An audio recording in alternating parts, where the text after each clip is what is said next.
Welcome to LEGO Look here on B&B, the series where we take a closer look at LEGO sets and see what they're all about.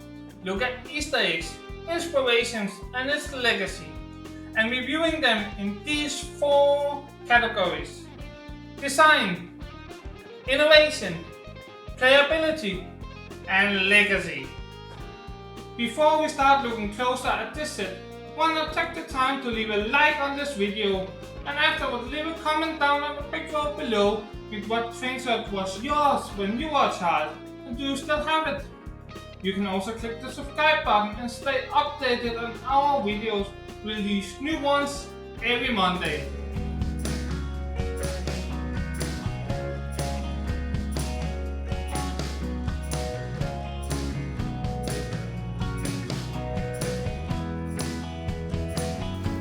And as we are in train month, I felt it proper to look at the LEGO train that I had running on the floor of my childhood bedroom.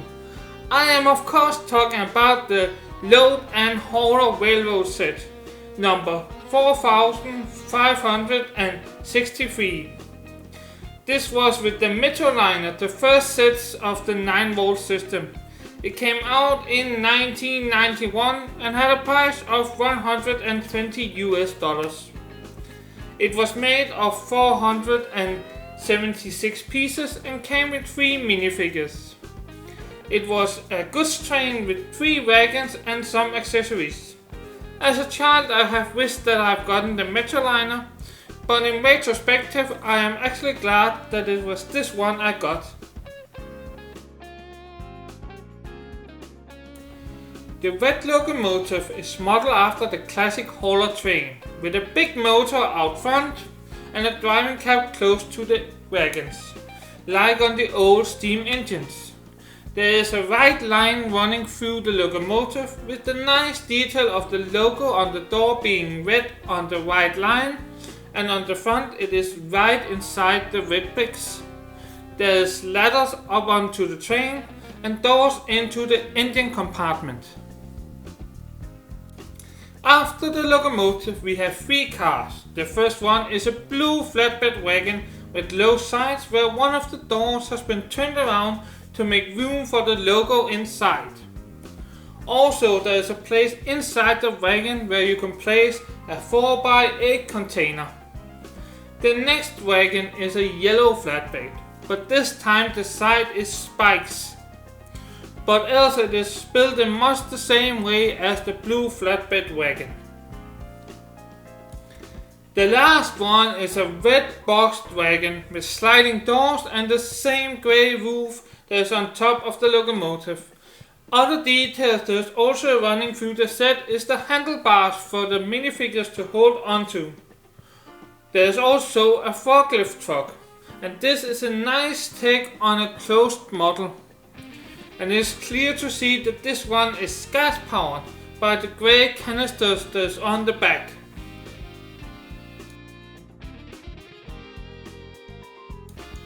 I think I would have run with black grills down the side. Maybe use the ladder in the front just to make it stand out more. And I will have made the design of the locomotive run through the wagons as well, so they look like they were from the same company. But that is a small thing, else I think they did really well on this set. But I do not like that they have turned around one of the cars on the blue wagon. I do know why they did it, so they have place for the logo, but it does not look right.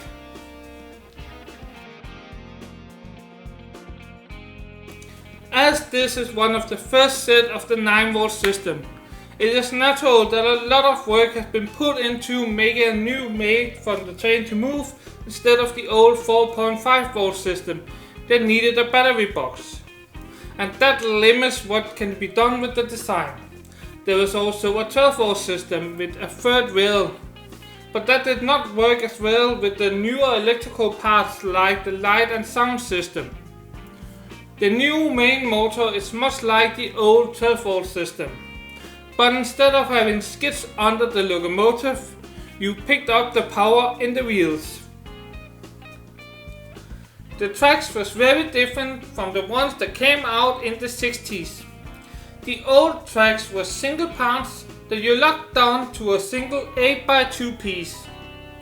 But the 9-volt system changed that. So now it was a single piece with the top part covered in metal. And to get the power from the transformer that was able to make both plus and minus 9 volt to the tracks, you needed to lock on clips on both sides of the track. The tracks are still in use today, but they have removed the metal as it is no longer needed.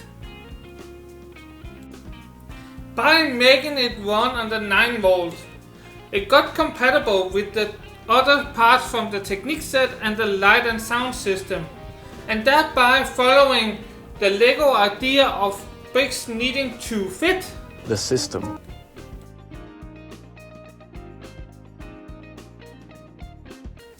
A train always gives a lot of play.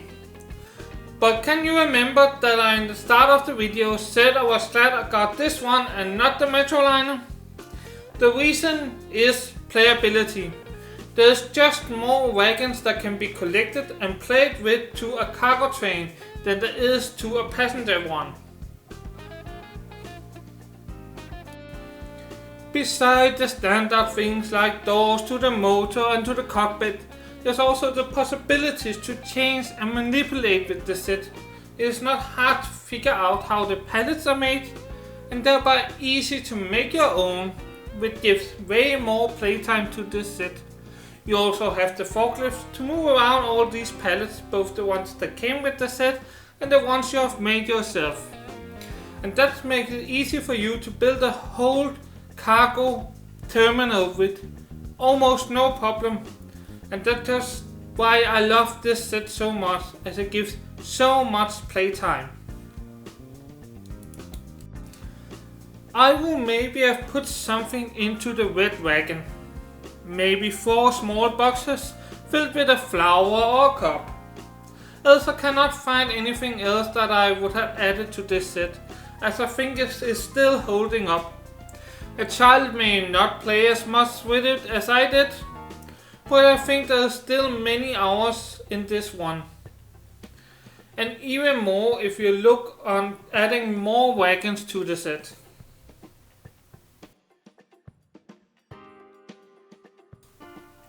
It has, together with the Metroliner, stand the test of time. And remember, it formed the basis for almost every set that came after it.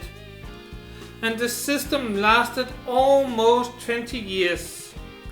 And there are still things from these sets that we are still using today, like the tracks.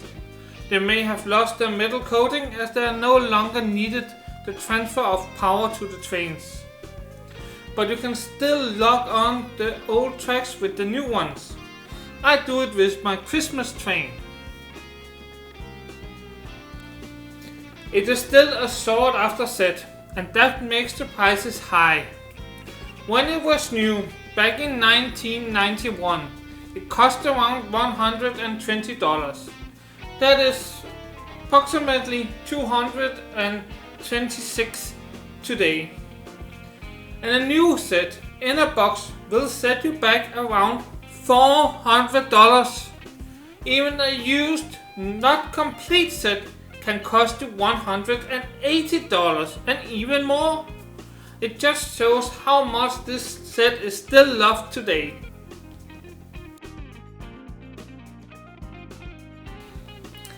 This was and is still a popular set with a lot of possibilities for play.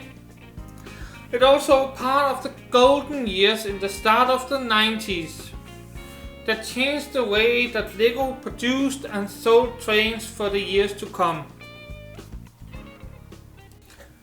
I hope you like this new way of the LEGO look review. I did love writing it. And also remember to check in next week, where we will be having a top 5 over the train cars from the 1990s. So subscribe and hit that bell so you don't miss it. Thanks for watching, and remember, until next time, just keep building!